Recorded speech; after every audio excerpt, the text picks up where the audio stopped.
Indian premier league আইপিএলে Kolkata night রাইডার্সের পক্ষে বাংলাদেশি ক্রিকেটার সাকিব আল হাসান খেলেছেন মাত্র একটি ম্যাচ। নিজেদের প্রিয় ক্রিকেটারকে মাঠে না পেয়ে স্বভাবতই চাপা ক্ষোভ ছড়িয়ে পড়েছে ভক্তদের মনে। অবশেষে সাকিব আল হাসান নিজেই জানালেন তার একাদশ থেকে বাদ পড়ার কারণ। একাদশে না থাকার প্রসঙ্গে সাকিব বলেন, আসলে আমি এখানে ছুটিতে আছি এবং আমি এটা বেশ উপভোগ করছি।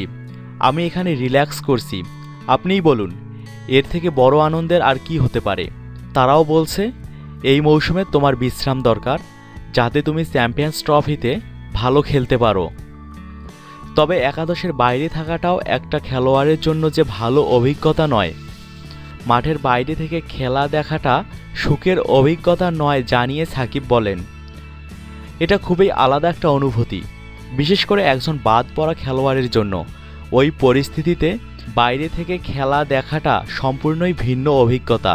একজন খেলোয়াড়, একজন কোচ অথবা একজন দর্শক খেলাটাকে আলাদা আলাদা নজরে দেখেন বলেই বিশ্বাস করেন এই বাঁহাতি অলরাউন্ডার।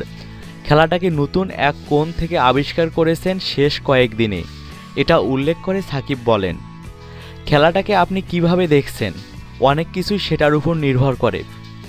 এটা এক এক দিক থেকে এক এক রকম।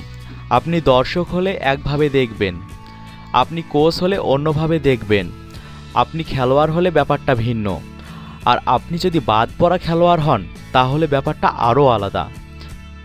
অবশ্য একজন প্রফেশনাল হিসেবে ভিতরের অনেক আবেগ অনুভূতি প্রকাশ করতে নারাজ সাকিব।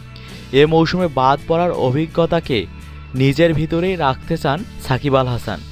অবশ্যই আমার কিছু অভিজ্ঞতা হচ্ছে এবার, কিন্তু আমি সেটা প্রকাশ করব না, সেগুলো আমার ভিতরেই থাক। যারা আগে কখনো এমন অভিজ্ঞতার ভিতর দিয়ে যাননি, তারা এমন পরিস্থিতিতে অনেক কিছু শিখতে পারে।